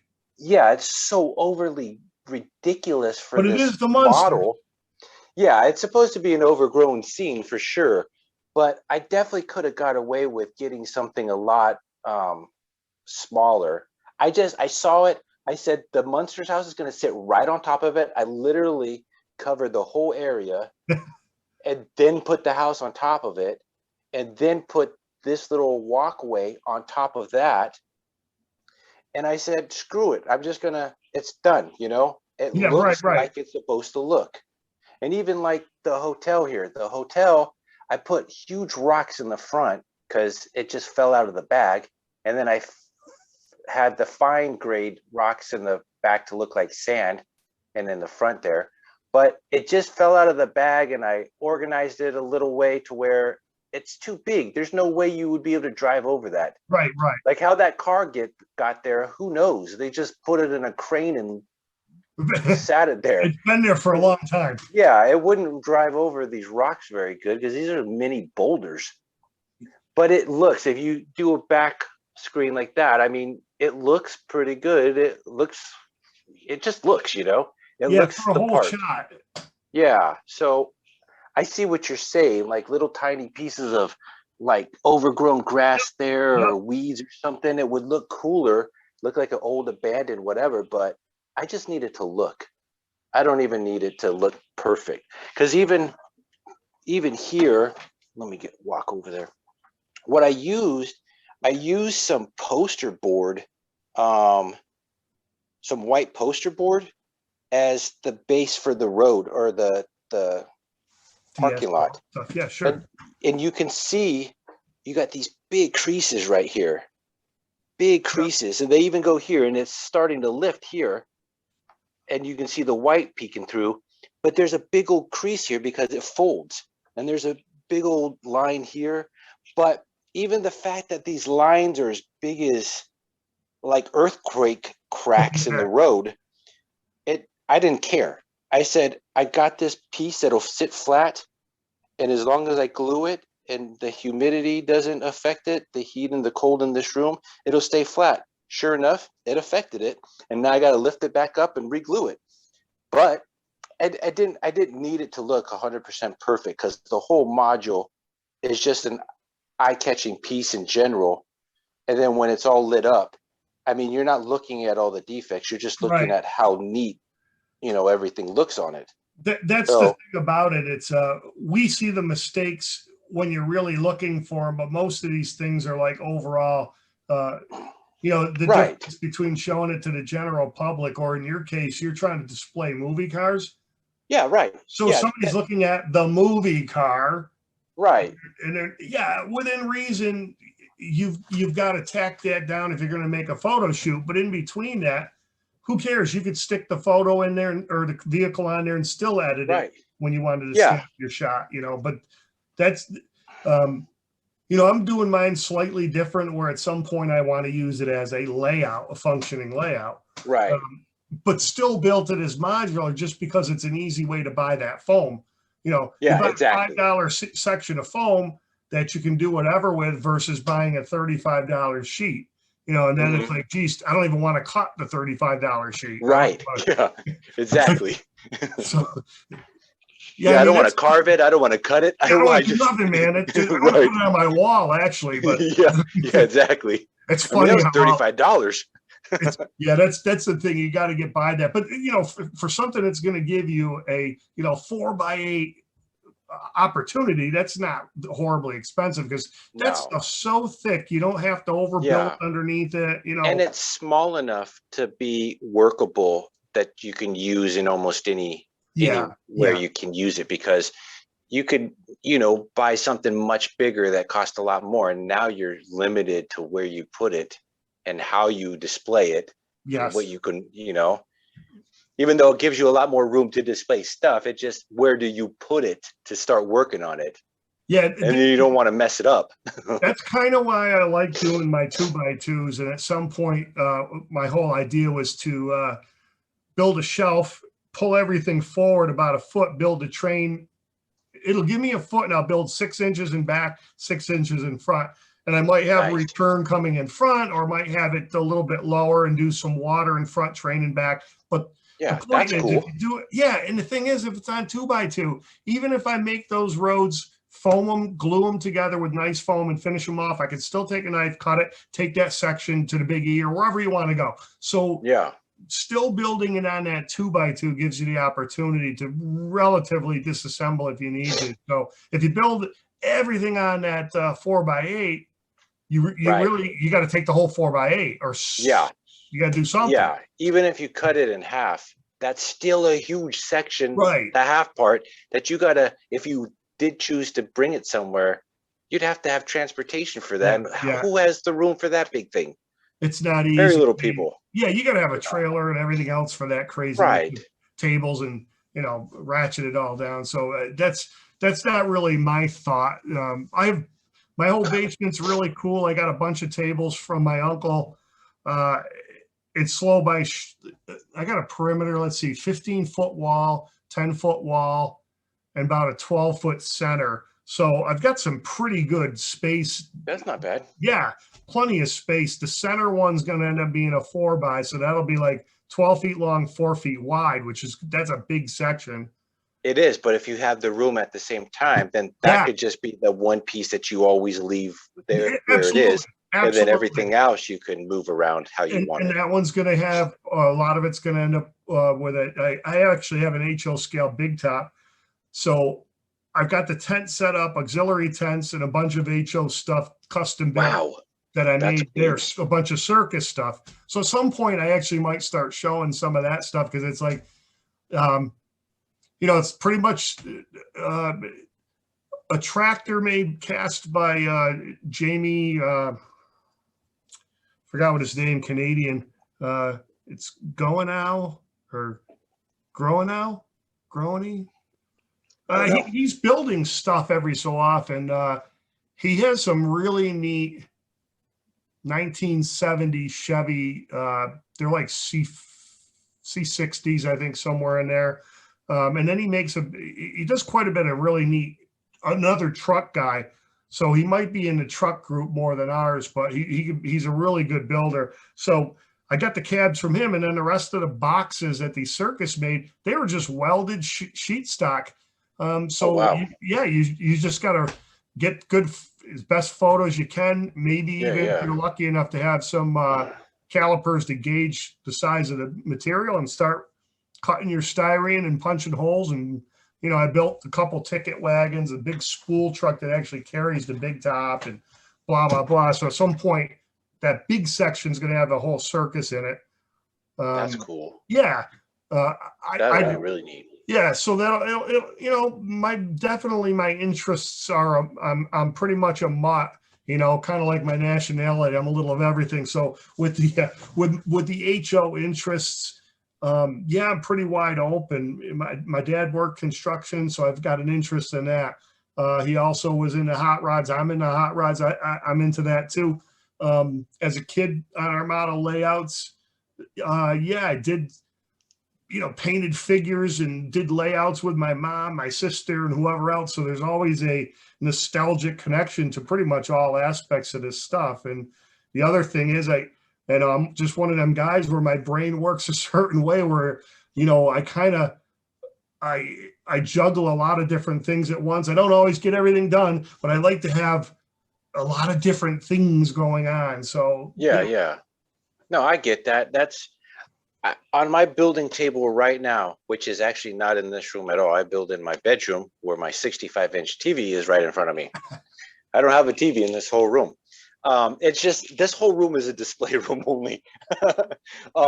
But right in front of my bed, I have a couch that I sit on, and I got this 2x2 table that I've got jam-packed full of all my tools.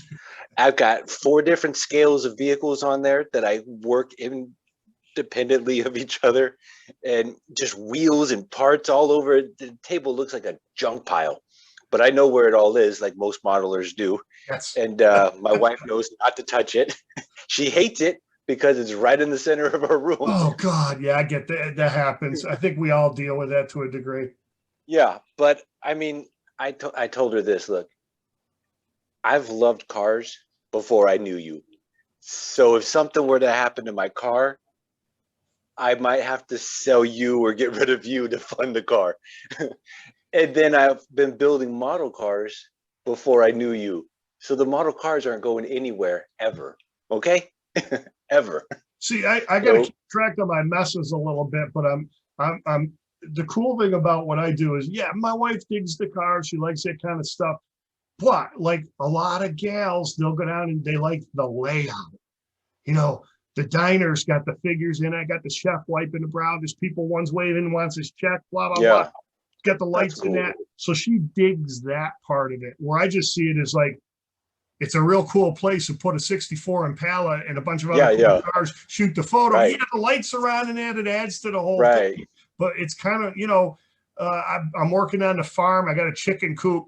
I shot a picture, sent it over my mother. She's screaming giddy about these 187 chickens coming down the ramp of the coop. So it's like, different people associate, right. It seems like the gals really dig the figures and the miniature aspect of where these cars end up going. I like doing it too, but it just seems like the small village, maybe it goes back to ladies being involved with doll houses or thinking the miniature things are really cool, and it's just one of them things. So, hey, my wife doesn't care for any of it. So, well, at least as long as she lets you have your card table in front of the TV there, Yeah, right. Exactly. So I'll never complain about, her not liking it or her thinking, like, even when I started this podcast, she was like, so you're just talking to people for hours? And I said, well, it's just, think of it as if I was building a car, Yeah, you're at the shop hanging out in between turning punches, right? Yeah. Getting the layout and figuring out what's going on with the next part of it. Yeah, no, yeah, what's the difference? Here's the good news. You're in your house doing it. And I'm not wasting any money doing this. How about it? Well, $14 a month to have the subscription to Zoom, just so I can record for hours at a time and not have, because I think the free thing is you can only do like half-hour recordings. Oh, at a time. If you pay, if you pay for the subscription, you can record up to like 8 hours or something. So who knows down the road? Yeah, it's pretty handy. That's a good thing about electronics. We can do just what we're doing. Right. Next time I'll get this thing lined up, I'll put it on a laptop and I'll take you down to the shop or something. I mean, at least I sent some photos, but maybe maybe you want to see that sometimes. Yeah, I was actually going to go to your photos anyways and steal photos from your own page, so I can kind of do like a little slideshow. I think I have a way. I haven't tested it yet. I think I have a way to overlay photos on a video that's already. I haven't tested it though. I gotta see how that works, because I'm not sure yet. But That would be even better. That way the video isn't even longer for no reason, just doing a slideshow when we can, people don't probably want to see our ugly mugs the whole time we're talking. Yeah, So no, they it's could enough, just see right? the cool photos. Right, right. We I don't can know. talk and they can look at stuff, right? Yeah, yeah, exactly. I know a lot of podcasts already do it that way. Um, Not model podcasts, but just podcasts in general. They like pop up whatever they're talking about, so people know instead of just wonder what they're saying. So I know it's a possibility. I just got to figure that out. Well, I might hit you up at some point for some instructions on putting mells together if it looks too tricky, but it looked like directions were decent. So I got that one coming in the mail. I definitely Oh got yeah, mells. it was real easy. Good. The hard part was adding lights to the exterior because I just used a hot glue gun to hold my neon light on. It looks really crappy, but hey, it looks the part. You know what it is, You got the lights. and at the time when I first did it, which I think that Mel's is 3 years old now, that was the first 187 scale Mel's Diner with a blue neon light around the rim of the outside of the building, like the movie. And then I find out the movie light isn't even actually blue. It's white, that tense blue because of the distance you are away from it when they're shooting the scenes of that So movie. close, it's white. Yeah, and then it tense blue the I'll further be you get darned. back. Right. I'll be darned. But yeah, the Mel's, I mean, all these kits except for the Ghostbusters was a resin casted four-walled building that you just glue together and paint. The rest of it is just plastic regular kits that are really simple. And as if you know how to build buildings already, those won't be any problem for you. Yeah, I dig doing buildings. It's interesting. I've done some stuff in hydrocal, and I wish every brick building I could find was in hydrocal just because it has that texture to it. Yeah, right, right. Yeah, I've got some of the stuff that's done on the geez, I don't even know what kind of board you call it. It's almost like a gypsum or I should say more like a masonite um, impregnated board. The laser cuts on it's are really deep for grout. So then it's like I built it. It came out wonderful. It's a fire station. Now I got to go back and I'm going to end up redoing it and filling the grouts in just because they're so deep and the type Right, of it looks too material. fake.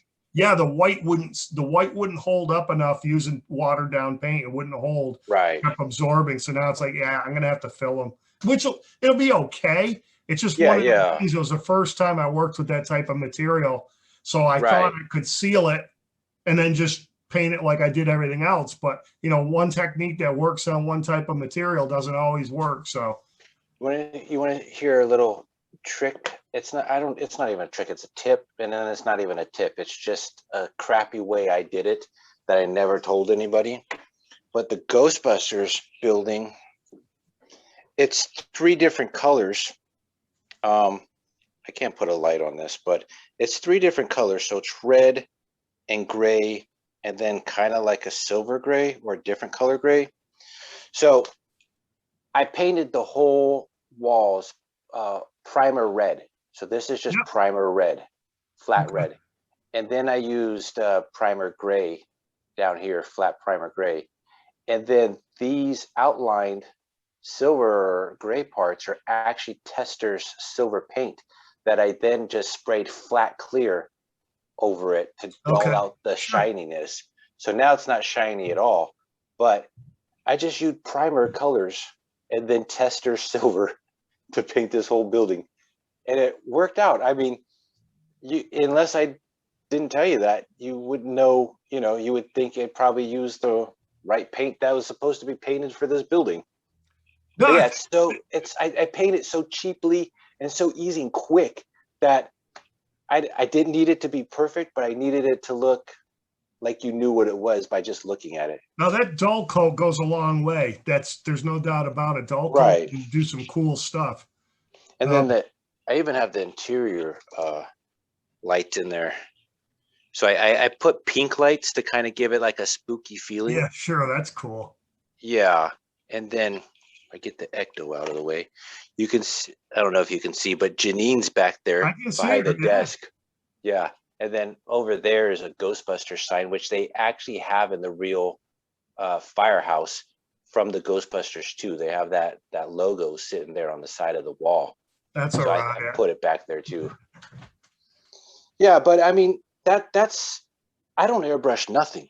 It's all hand paint and spray paint. So all my buildings are spray painted and then weathered with just flat blacks and flat browns and flat colors to give it a weathered, cheesy look. And they're all built super cheesy. It's so funny. So I was on one of the episodes of What's Neat This Week, and I'm out there in St. Louis for the RPM meet. And Ken looks at my modules and goes, "Oh, that is so neat," because he's looking at it as just how I wanted it to be looked at. I wanted it to be eye candy. I wanted you to see it and go, "Oh, I know what it is," not to fine tooth comb through it and see all the problems. And he didn't do that. So he then tells my parents. My parents came up with me in 2019 to the show, and he goes, "Man, your son is so talented. He builds such great models." And I'm thinking, who's he talking about? Because it's not me, because this is so crappy. It's built so fast. It's just made to look. It's not made to like be super accurate. It's super But see how detailed. this stuff works? Everybody saw those movies. There's Right. already a seed Exactly. in your mind. So you associate, like when I look at the Mel's, I'm seeing Toad driving the Vespa hitting the garbage pails. I'm not seeing any flaw or crack. So I think that's the real upside of doing a theme, and your whole gig's about the vehicles. Yeah, right. Yeah, But you load that whole module. I am surprised you're not airbrushing more paint though, to give you different. I've been painting spray paint for 30 years, and I know how to, for the most part, manipulate what I need to do. I can't get super fine lines like you can with an airbrush by like twisting the nozzle, making it super fine. I can't do that, but I've also figured out ways to go around that. Decals. Decals. Or what I also do, like say I want to do a stripe on a hood or something, like down the center, like this is. I can get a piece of paper and take my razor blade and cut out a slit and then just lay that up above the car and then spray over that. Sure. And then it lays, a faded on both sides strip of paint that I need. It's not crisp unless I were to put tape down and then do it. But if you want to just do like a light, like an airbrush style where it kind of fades out to the other color that it's on top of, that's a way you could do it.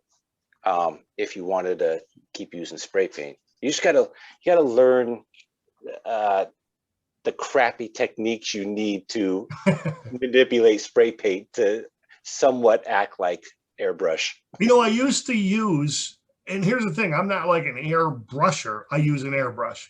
There's a difference. It's like I'll buy a couple of different shades of orange and I'm painting an orange highway truck just because I don't like throwing away a spray can or replacing the nozzle, or then adding the heating it up to get it to mist right, and then I want to be able to control it a little bit more. So I'm not like a trick airbrush painter, but I'm even doing my buildings now. I'm doing the base brown red for a brick building first. So the thing about it is you got way less waste. It dries super quick. It almost goes on dry. Yeah, I know what you're saying. There's some people that airbrush. They're artists with it. I know airbrush artists that do model cars, and they use real car paint like they would. And they use real clear and real flake and all this stuff. So the model car ends up looking like a miniature real life car. And that their artistry skills are just beyond amazing. I don't need my stuff to be nowhere near that. Not at 187th. No, exactly. Now, if I'm doing model cars, perhaps. But even my model cars, I figured out a way to manipulate paints to work. So, because even metallics get kind of weird sometimes through a spray can. Yeah. I've gotten to this point where using the airbrush, the easiest thing to do is whatever that color is, you add a tiny bit of silver in it, and that gives you the metallic in it. Right. Instead of, there are a couple of companies that are making some really good metallics that work period wise. Check Yeah, that see, out. That's look all what you done can with do with spray paint. I painted it silver based spray paint, and then I painted a glitter spray paint, so the flake is super thick and super grainy. But then you sand it down. You sand it, you okay. respray paint it, you sand it again, and then you heat the can up. You heat the can up almost to where you can't even touch it, and that warms up the paint so or the liquid inside the bottle so watery, I guess, more loose, that it lays wetter and flatter. It doesn't have the, I mean, spray paint and paint in general is sticky. So even though it's still sticky, it doesn't dry sticky quick like And regular it's a paint bigger does. It'll scale too, though. That's the right. other thing. And even like this one, that's all spray paint. All of it. I used the whole entire can of clear on this. The whole can. No There's kidding. 30 or 25 to 28 coats of clear on this car. Holy Yeah. cow. But all of these are all spray paint. Even this wild station wagon with all the graphics and stuff. But I mean, yeah, I love building model cars. And I even got this one that's kind of breaking. But this one's got lights in it too. It's pretty That's cool. wild. But yeah, I mean, I've learned how to use spray paint to do what I needed to do. So I almost don't need an airbrush. It still would be cool to have one to maybe do better paint jobs. But if I can do that with spray paint, I don't really know what else I need an airbrush for. You just got to know how to do stuff, I guess. And it's so much trial and error and learning over years and years and years, because you're not going to get that good starting out within a year. I mean, unless you had a great teacher to tell you all the little things, spray paint does and doesn't do and how you manipulate it. But most people don't have teachers like that. Yeah, definitely got to tap a resource. I mean, even if you watched on YouTube, somebody explained everything, you still wouldn't be able to copy what that guy on YouTube did without more practice. Yeah, that's the thing. It's got to put the time in. But airbrush takes a certain amount of curve too. Just oh yeah, definitely. You can't just come and straight outs. out of the box and be great. Yeah, You got to mix learn in it. your paint before. There's people that mix in the bowl. There's an upside down side. There's all kinds of stuff. But yeah, I think, and my biggest thing is I don't like to clean up with an airbrush because I just put the can down when I'm done and go to the next color. You got a point there. The airbrush has its downside of break. Although I've gotten to the point where I've got a syringe set up minus the needle part, and basically that's how I flush out the cup. And otherwise you're flushing water and water and water. But if you use a little bit of pressure squirting through that syringe thing, it's a real good way to clean it out. So that's cool. Again, yeah, I mean, there's all kinds of things for that too, and yeah. I guess the whole thing is whatever you get used to and get comfortable with. If it works, very true. Yeah, both of them got an upside, no doubt about it. Yeah. Well, recently a lot of people think. Yeah, a lot of people think spray paint has got too many downsides, and that's why they go with airbrushing. But I think it definitely does have downsides. But if you take the time and really study it, then there's a lot less downsides as there is when you first get into it. I think a lot of people don't study that paint liquid that's in there that make that paint what it is. I think that's the biggest problem. And I think the thing is, people, when you go with a paint can or a spray can, you tend to rush it more. Because it's easy. It comes out so heavy and so thick. It's exactly right. So you don't realize that if you heat the crap out of it, you can do fog coats. But the thing is, when you fog a coat in on with a spray can, your mind is not connecting it to what it'll look like after 3 or 4 of those coats. You're just seeing it'll look crappy the first time. Where if you do it with an airbrush, you can pretty much do everything with 1 or 2 coats. As long as because it sprays so lightly. Yeah, super thin. That's the only that I think that's on my end, besides fine detail lines and fine detail color, not even colors, but just fine details that an airbrush offers, that's probably the biggest up thing that an airbrush can do is you can put that nozzle to super low and it Yeah, just comes out so super soft and fine to where it looks like a cloud is, like a thin mist cloud especially if you compared to a want heavy rain pour that a spray can does. and doing some weathering stuff with them is real handy too, you know. Oh yeah, no, and that's the thing. My weathering is so generic. It's just spray painting the colors I want and then taking like paint thinner and brushing it so it just looks like the colors are fading in and out of each other. Like you got the paint color up here, then you got the primer, then you got the metal, and it's just I don't do like drip marks where the drip rails are or the body moldings are where the nails or I'm Yeah, sorry the yeah. screws would be. I don't go that deep into my detail because the car is too small and who's gonna notice? No, it's tough. Although I've seen some crazy stuff where a guy had I think it was an old Atlas Ford where he filed off some of the body molding on the side of it and left the other part on it. Took the paint Yeah, place, put the holes back in while the mounting body where the molding clips would have been, and then he actually did put tiny bit of rust on the thing. But I mean, geez, that's some pretty amazing work that guy did on that little boring yeah. little model like that. Well, I made the Love Machine from Up in Smoke with Cheech and Chong, that Oh yeah, 64 yeah, Impala. sure. Okay, in the door that's blue or a teal green or whatever that color is, the molding is actually missing. The Super Sport molding is missing on the Yes, door.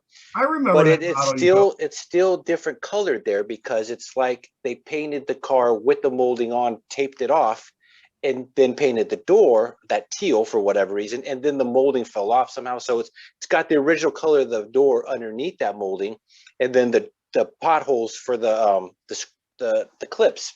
Sure, So I did the same thing with mine in that scale. I put bare metal foil for the chrome strip, and I cut the door piece around off, and then I took tape, and then I painted like a silverish underneath where the molding would be, sure. and then took a fine point marker and then dabbed black holes where the clips would have been. So you have like that 4 layers of paint on that one door to mimic I saw missing that model. molding. Yeah, that was pretty cool. Yeah, I saw that yeah, I model. built 4 of those already. So those were a those were a requested gig, huh? That particular rig. Yeah. Yeah, yeah, which is amazing because Peter Ring made the first resin 64 Impala, and I saw that and I instantly went and bought one. And the Ooh, first thing in my mind was Up in Smoke. I've got to build that car. Not even make it a full lowrider, not making it a stock car, but I said I've got to build that car out of this resin mold, I and it just was ordered one pretty from them. cool. I'm gonna try to make it Lagoon Aqua like the one I had. So Yeah, yeah, yeah.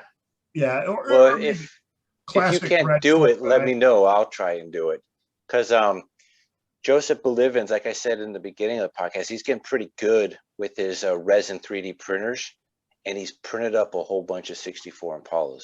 No kidding. I'll have Yeah, to take a peek.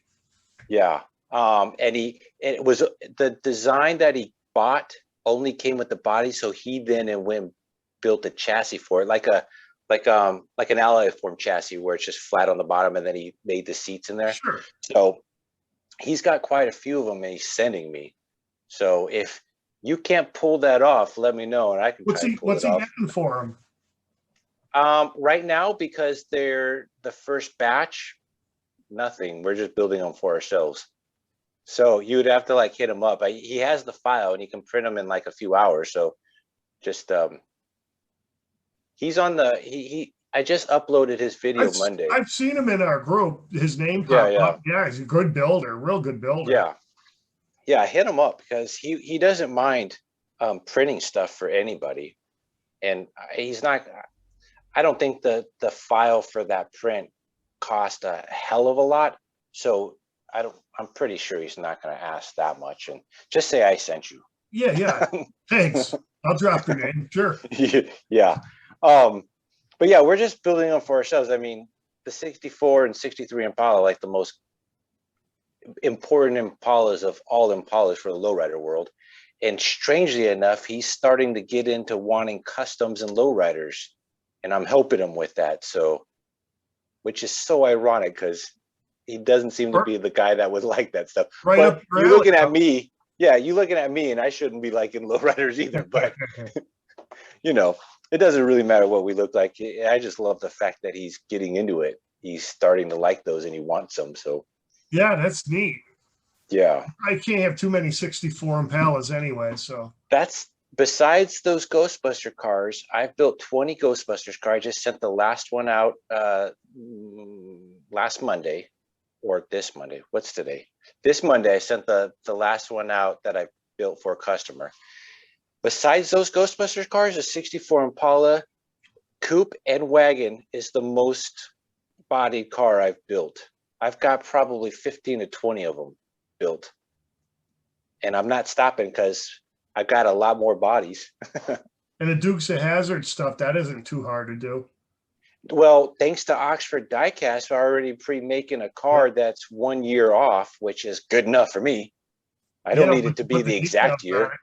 Right.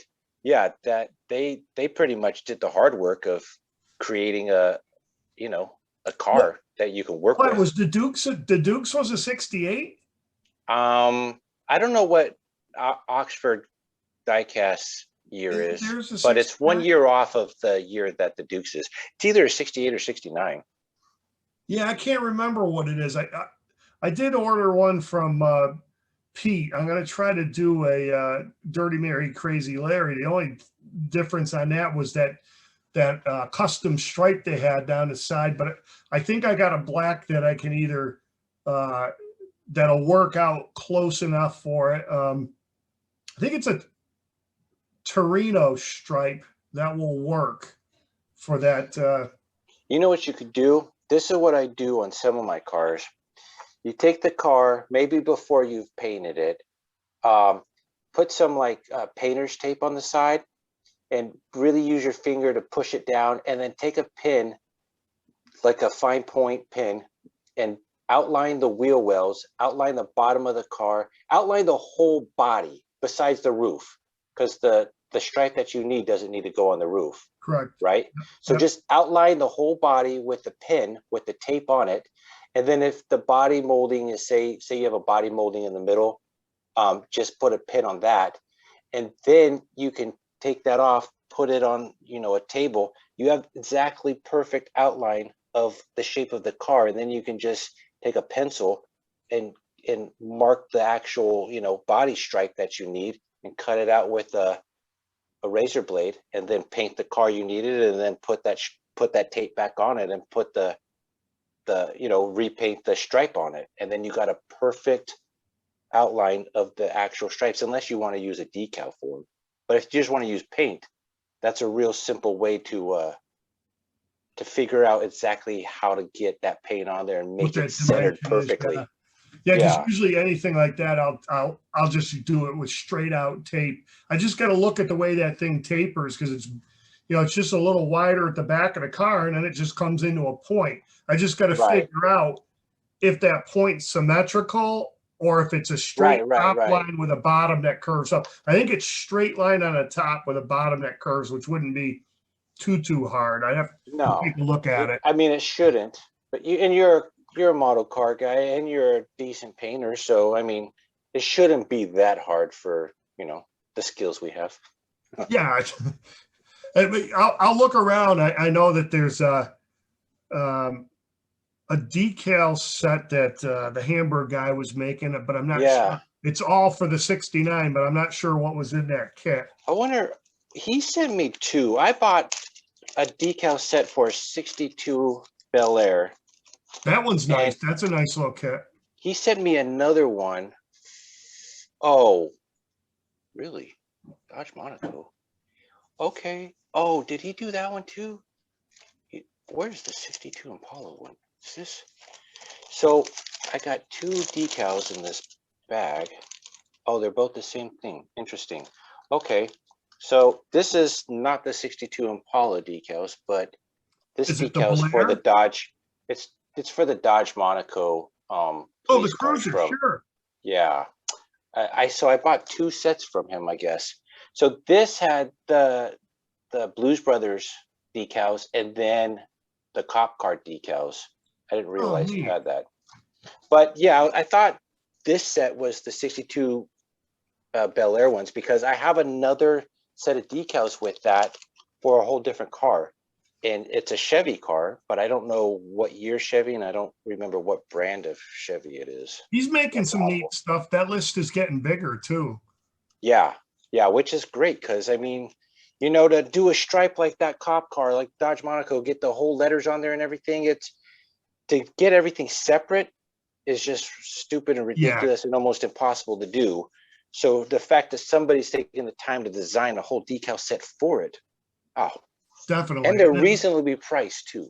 Yeah, absolutely. And the molding part, like when you're doing the Bel Air, you got the Right. molding, and then you've got the label even with the Chevy scroll, so you can even zoom in and Yeah. photograph that I stuff. think we were talking about this last week. I want him to create the Chevy Impala lower end model. So it has just like how the decal has the molding stripe that's in silver that goes around. It's not the super sport stripe. Yeah, okay, I know what you're talking about, the bull ring one. Yeah, right. I want a decal set for the regular coupes for that too. Because I just lucked out with this decal. This decal just ended up Shapes being it. almost the perfect Yeah, dimension yeah. for that. And then I just cut it in place and I was like, oh, that works perfectly. It's the only 64 Impala in this whole scale anywhere in the world that has a perfect, That shape. yeah. But yeah, it'd be great if he could come out with a decal set for that, because every model of 64 Impala is a super sport body. Yep, That's what just they that made it. it's got that straight chrome on the top of it, Yeah. which I So actually like the chrome better on the sedan than I do the SS. yeah, me too. But what I do love about the SS on certain SSs, not all SSs had it, but certain SSs, I guess the higher end SS, had that. It looked like a metal carbon weave Oh, it's in the awesome. molding. Yeah, mine had Yeah, that. Yeah, that is, yeah, it's so neat. that whole tail pan had it too. That section that went above the Yeah, yeah, truck, yeah, yeah, that was all that yeah. gnarly. And Right, the those are the only dash two had it pieces. too. Oh, The the dash dash had it too? too. Yep, Oh, I never yep. do that. So we had them on the dash. Yeah, That the molding down 63 side. Impala had that too, and I love that. I don't The even know what they call 63's it, chrome made more sense. Yeah, I don't know. It's an etched. but I it forgot looks the like a pattern. metal Yeah, fiber carbon weave, yeah, it does. basically. It's like they took the machine head and drilled or brushed in the circles. Yeah, yeah, yeah. But Right. the 63's molding made more sense. The It way did. it leaned. And Yeah, the honestly, I 62. like the 63. That's my favorite year is the 63. It See, just, I like the 60. I don't know. I think I like the 62. The 64 is the most iconic, yeah, and I owned one. But I think the I've owned one too. 62 symmetrically just looks like a mini Cadillac. The body lines on it are really nice. I love the grill. Well, besides the way the grill and the tail end is and the body line, the car is basically the same thing as the 61. I mean, you look at the 61 body Yeah, the line from the 61's front got that. to the rear, it Yep. slopes exactly the same way. They just added a separate chrome piece to go up on top to make it angle, Yeah, the rear and then swoop quarters up. work differently. Right, Yeah. right. And so that's what's weird is in 61 and 62, it's considered the same car for body wise, and then 63 and 64 is the same car, and 65 and 66 is the same car, even though there's differences. Yeah, Like 64 and 65 there, or 64 and 63, there is a body line difference with where definitely. they put the molding, Yep. but the body lines are exactly perfect for the 64 and 63. Fun fact, you can actually bolt on a 64 front clip on a 63 body and the lines match up perfectly. Huh. Just the body trim doesn't match up. Yeah, I know Because you do weird stuff with a 66 and 67 Chevelle. I knew a guy that had a mutt. He actually had a 66, and somewhere he put a 67 nose on it, and he didn't do it by Yeah. choice. He needed a nose, and that's what he ended up having. But it's the strangest car because those two Chevelles are such iconic muscle cars that you see that particular flatter tail light on the 66, which I like the 66 Yeah.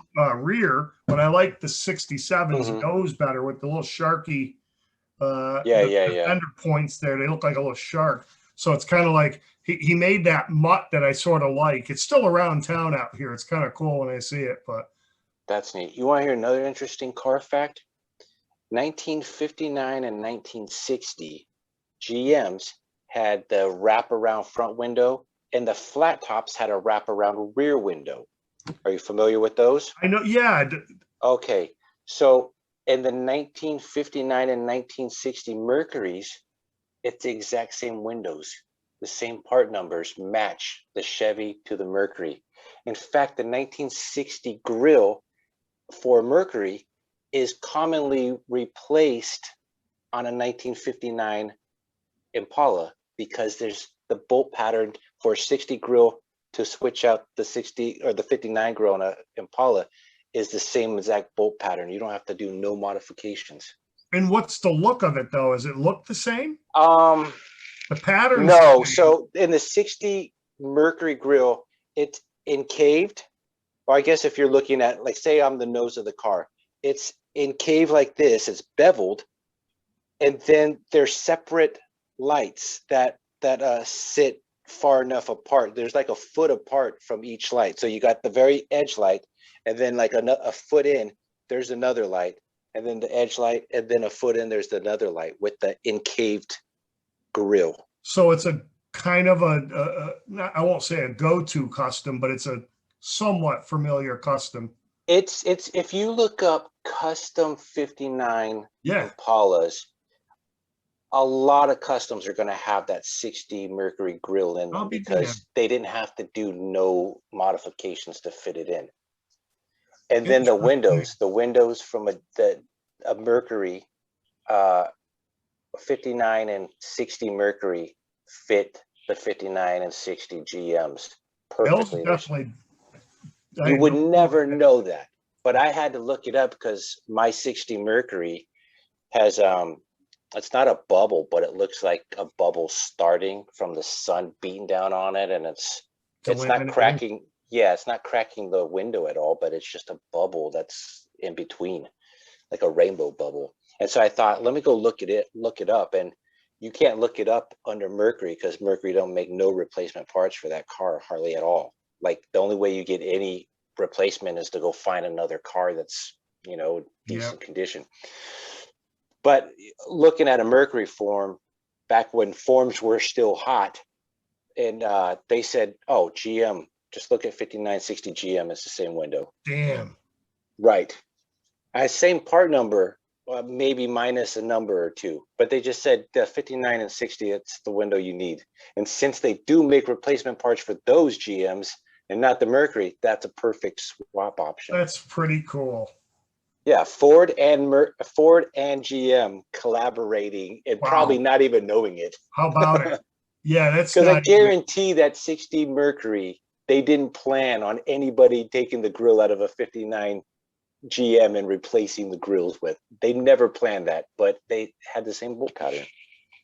Yeah, that's very interesting. Didn't know that one at all. That's cool. Thanks. Yeah. Yeah. Not that we can really use this information for much because I'm never building a custom 59 No, but Impala. it's one of those less known things, I'm sure. Yeah. So kind of a yeah. Who would have thunk that one? Yeah, and who figured it out is the bigger question. Somebody had to have come up with that for the first time and said, I want to put this grill in this 59 Impala or this just 59 Chevy. Let's figure out how to do it. And they were like, oh, we don't have to figure it out. Close, right? And Yeah, then somebody put it up to the body and said, holy cow. Now somebody knew though from the factory. There's no doubt about it. Yeah, I mean, probably It's not a brothers working, coincidence. probably the brothers of the designers of the actual product part of it, where they designed the actual bolt locations and the width and the length and stuff. One brother worked there, the other one worked for Mercury and said, we're both designers. Let's fool with them. That's really what it probably was. Yeah, You know, who knows? the two biggest rivals, venomous enemies against each other. Yeah, Actually, you know, right. somebody built a dirty little trick in there. That's funny. You know, I love it. Yeah, and then told the window manufacturer, What? you don't know nothing. You don't know that these two companies are going to buy the same window from you for two different Right. vehicles. You don't know nothing. You're not in contact with them. Nothing. That's a hoot. Yeah, it's crazy. But right on, man. This is cool. How long we been talking? No, It's 8:20, so yeah, I think good we're time. good. I think we started at 6, probably 30, because we were talking a good Probably, little while. yeah, we're probably our usual warm up for a half hour. Make sure our Yeah, vocals are working well and yeah, because how else will we know unless we start talking to each other? We don't want to risk it while it's recording. yeah, definitely. Right on, man. Well, hey, we never really talked about that company, Canada, except for Oh, before before the recording started. Why don't jeez. you plug a cool company that makes some cool buildings? Let people know, and then we'll Yes, get a website in the description below for people Daryl. to look into it. I'm looking him up right now.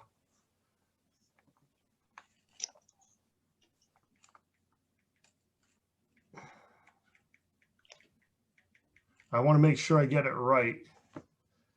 Yeah, because last time we were pretty much guessing. I think we were pretty much on top of the right guess, but I don't know that we were 100% right.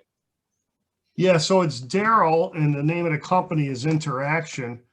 They're out of Canada, and he makes a couple of really cool vehicles. But the neatest thing, when he was producing a really neat gas station, and it's the one that I built. Um, you basically got to contact him. He'll set you up with either Sinclair, Gulf. There's one other, I think he's got one other option in there. But it's a really super nice kit.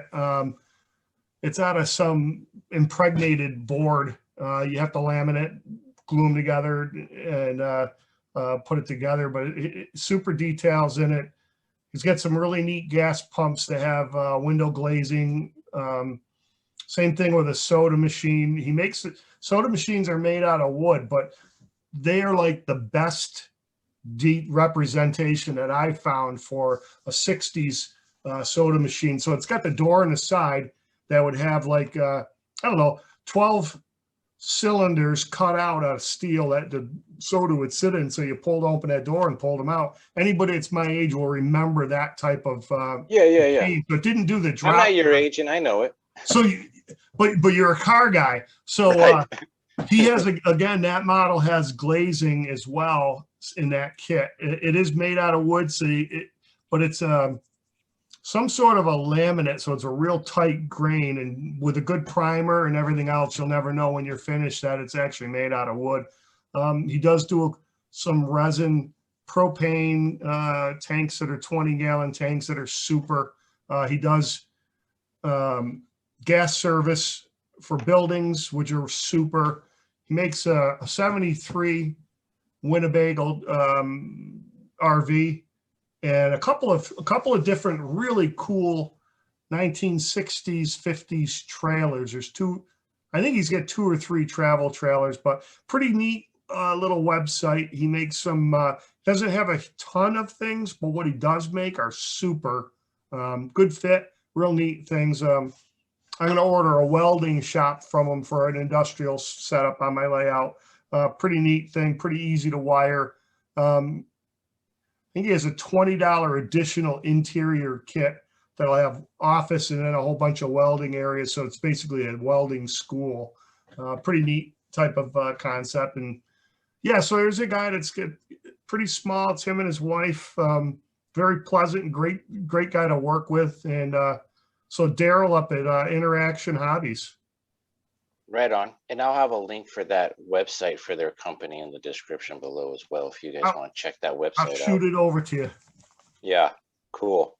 And then if I have figured it out, there'll probably be a little slideshow of Kevin's work during the interview. But if I didn't figure it out, if you guys want to stay tuned to the end of the interview, I'll have a slideshow of some of his work right after this interview is over, if you want to hang on that long to see some of his cool work, because he does some pretty cool stuff. I like his gassers. He got some mail trucks that are pretty cool, and a lot of his stuff, his modules are pretty cool. They look pretty nice, comparatively to some other people's maybes. I don't know, but I think his stuff looks pretty nice. And I don't know what my vouching does for anybody, but hey, if I like it, hopefully you like it. But if you just want to stay on for a minute, and I'll end the podcast, and then we can talk or say goodbye or whatever. But hope you guys like it. I'll have a link for the description of his Facebook page. So if you want to contact him or get to know him better, or just talk to him about anything, about whatever, the link will be down there. And until next episode, I hope you guys like it. This was Kevin. See you guys next time.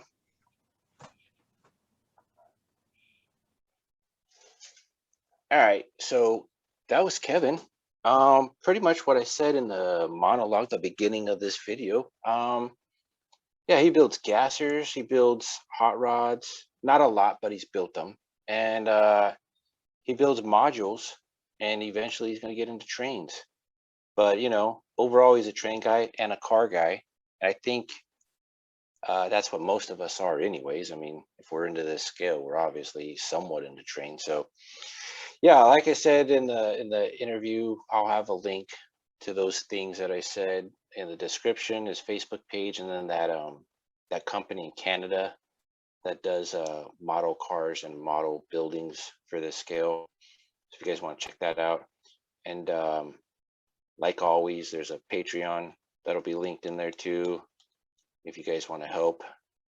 If you guys notice, you see this, if anybody's watching, see this? You know why that is? That's how many Patreon people I have. Enough to still not get a mic. But if you just want to help out, you want to check it out. If you don't. I'm not going to beg you. I'm just going to mention it, and it's up to you. So till next episode, I hope you guys like this episode. I did. Kevin's a pretty cool guy.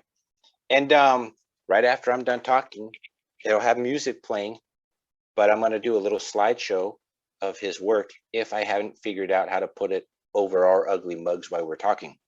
So if you didn't see any pictures floating while this interview was going, if you want to stay tuned for after I'm done blabbing, you can see the photos because I'll have them after that. So until next time, you guys have a good day, have a good night. We'll see you on the next episode. Later.